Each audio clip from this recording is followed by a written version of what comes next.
તાજા મૃત્યુ પામેલ જીવાત્મા ગોપાલ ચણાને લઈ આવવામાં આવે.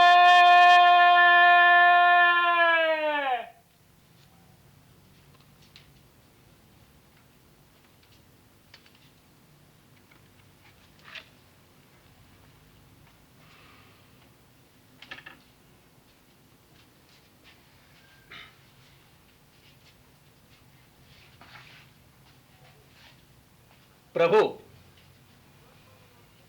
જીવાત્માનું નામ ગોપાલ, બાપનું નામ ચના, ગામ બકડું, ઉંમર વર્ષ 42, મૃત્યુનું કારણ હૃદય બેસી જતા.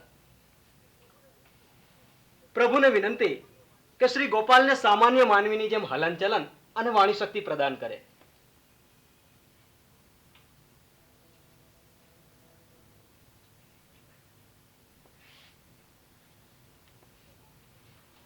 પ્રભુ, હવે આજ્ઞા હોય તો કાર્યવાહી શરૂ કરું. આજ્ઞા છે. જેવો હુકમ. ભાઈ ગોપાલભાઈ, મૂંઝાવ નહીં. તમે મૃત્યુ લોકમાંથી પરલોકમાં પધાર્યા છો.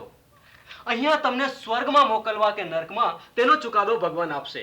આ ભગવાન ચિત્રગુપ્તની અદાલત છે. અદાલત? તો પછી ઓલી ચોપડી ઉપર હાથ રખાવીને હમ તો ખવડાવો. કામોશ, આ મૃત્યુલોક નથી.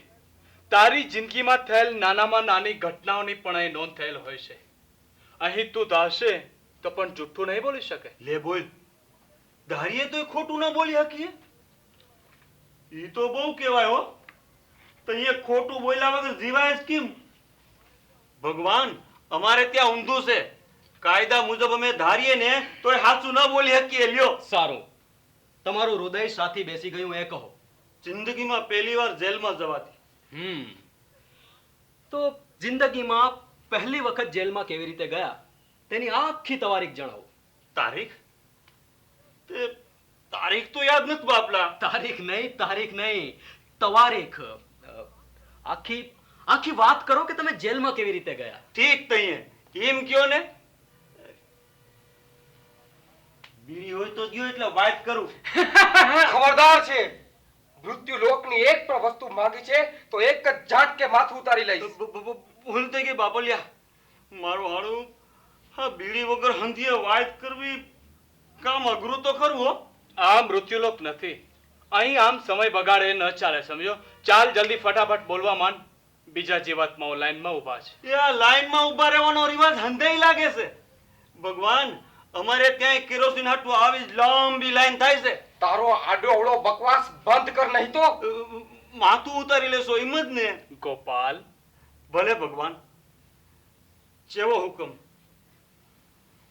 ભગવાન, આપે મને 5 દીકરીનો બાપ બનાવ્યો. દીકરો ન દીધો તે ન જ દીધો. કરમની કઠણાઈ ભાઈ. પાસે દીકરીને જોઈતરા તાણી જેમ તેમ કરીને મોટી કરી.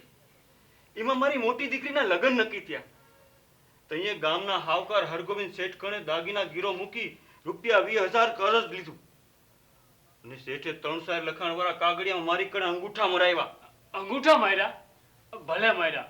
આ લોકશાહી માટે અંગૂઠા મારવા જરૂરી છે. પણ કાગળમાં શું લખ્યું છે એ જાણ્યા વગર અંગૂઠા માર્યા? અરે બાપલિયા, હું જબરને કેમ ખબર પડે? અક્ષરને ને અમારે તો બાપે માર્યા વેર. એટલે ગરજે અંગૂઠા મારી રૂપિયા 20,000 કરજ પેટે લીધા અને મોટી દીકરી પરણાવી. પછી આગળ શું થયું? કહું છું બાપા, કહું છું. હરગોવિંદ શેઠ ઘણી વાર ઉઘરાણી આવતા, પણ મારી કઈને પૈસા હોય તો આલું ને. એમાં એકવાર એ સરકારી માણસો હારે આવ્યા. મને કહે કે આ કાગળમાં લખેલ શરતો મુજબ તારું ખેતર અને મકાન મારા થઈ ગયા છે, જેની સાબિતી રૂપિયામાં તારા અંગૂઠાના નિશાન પણ છે. હાસુ કહું છું ભગવાન, તમારા આમ હાસુ કહું છું. ખબરદાર છે. ભગવાનના સમ ખાધા છે તો માથું ઉતારી લેશે. ભગવાન નોંધ કરો કે કાગળમાં આવી આકરી શરતો લખાયેલી હતી છતાં ગોપાલે અંગૂઠા માર્યા. અવશ્ય, કારણ કે તે અભણ હતો. નોંધ કરો. અવશ્ય ધ્યાન પર લેવાશે જ. ગોપાલ, તું તારી વાત આગળ ચલાવ.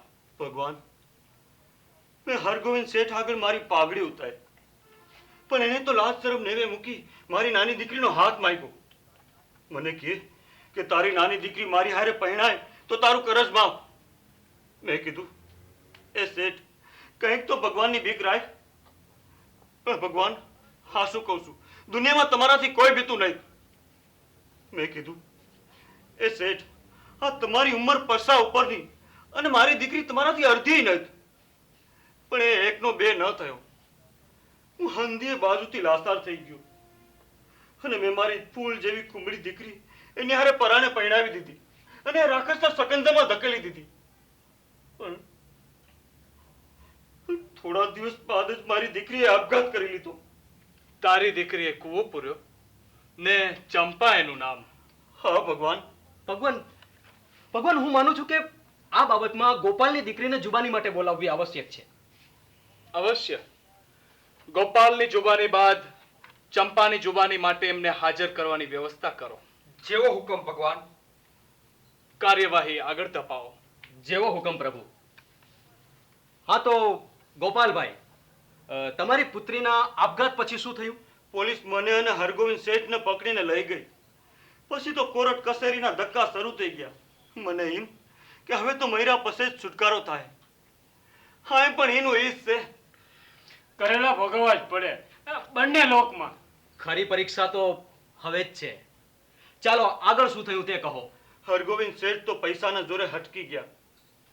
કેમ કે ભગવાન દુનિયામાં પૈસો જ ભગવાન છે, આપ નહીં. અને મને મારી દીકરીનો સોદો કરવાના ગુના માટે જેલ થઈ ગઈ. સિવતરમાં પહેલી વાર જેલના હળિયા પાછળ ધકેલાયો. મારી નાની દીકરીએ આપઘાત કર્યો અને બાકીની દીકરીઓ મારા વગર નોંધારી થઈ ગઈ. એમાંય વળી નરકથી બદતર અમારી જેલું. આ બધું મારું હાડ હાંકી ન હાંક્યું એટલે મારું હૃદય બેહી ગયું. ભગવાન, ગોપાલની પુત્રી ચંપા હાજર છે. પાંજરામાં ઊભી રાખો.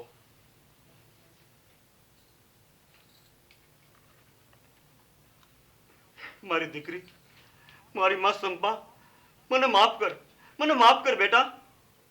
ચંપા, અત્યારે તારા બાપુને સ્વર્ગમાં મોકલવા કે નર્કમાં તેનો ચુકાદો ભગવાને આપવાનો છે અને એટલા માટે તારી જુબાનીની જરૂર પડી છે. કહે જોઈએ, તારા મૃત્યુ માટેનો દોષ તું તારા બાપુને આપે છે? મારા બાપુને શું કામ? હું તો દુનિયાને એવા હંધાઈ બાપાઓને કહું છું કે જે પોતાની દીકરીને દીકરા હમણ નથી ગણતા, ભણાવતા નહીં, આગળ વધવા નથી દેતા. હું તો દુનિયાને એવા હંધાઈ બાપાઓને કહું છું કે તમે અભણ હૈસો ને મારા બાપુની જેમ અંગૂઠા મારશો તો મારા જેવી કેટલી આશાને કોળ ભરેલી કન્યાઓને કૂવા પૂરવા પડશે. હા શું કહું છું, કુમળી દીકરીઓથી તમારે હાથ ધોવા પડશે. હાથ. શાંત થઈ જા ચંપા, શાંત થા. કેમ કરતા શાંત થાવ?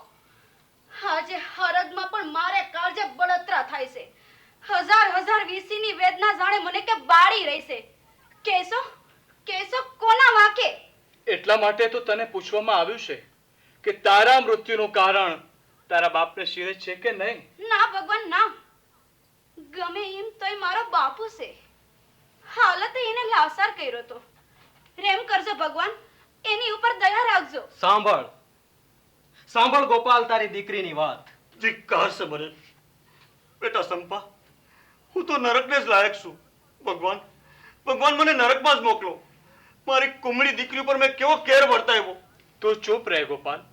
તારી મરજી પ્રમાણે તને સ્વર્ગ કે નર્ક ન આપી શકાય. ભગવાન, આ બાબત ખૂબ જ દ્વિધાસભર છે. એક બાજુએથી વિચાર કરીએ તો સમગ્ર પરિસ્થિતિએ ગોપાલને એવો તો ભીંસમાં લીધો હતો કે ગોપાલની જગ્યાએ જો આપ પણ હોત. ખબરદાર! નહીતર માથું ને. મારો મતલબ છે કે હું હોત તો કદાચ મારાથી પણ આમ જ થયું હોત. હા, પણ એક વસ્તુ સ્પષ્ટ છે ભગવાન, કે ગોપાલ દીકરાની લાલચમાં 5 દીકરીઓનો બાપ બન્યો અને પેલા લખાણવાળા કાગળો પોતે અભણ હોવાને લીધે વાંચી ન શક્યો અને અંગૂઠા માર્યા, જેને પરિણામે આ આખી હોનારત સર્જાણી. બસ સમગ્ર બાબતનો આ જ નિષ્કર્ષ છે. હવે આપ જણાવો, આ જીવ સ્વર્ગમાં જશે કે નર્કમાં? આદેશ થવા વિનંતી. આવી બાબત તો પ્રથમ વખત જ આવી છે, છતાં પણ ચુકાદો તો આપવો જ રહ્યો.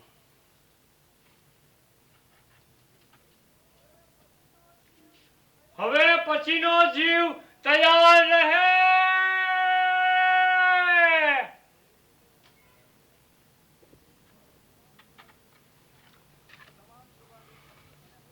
તમામ જુબાની અને હકીકતોને અનુલક્ષીને આદેશ આપવામાં આવે છે કે શ્રી ગોપાલને એક શરત સાથે સ્વર્ગમાં પ્રવેશ આપવો.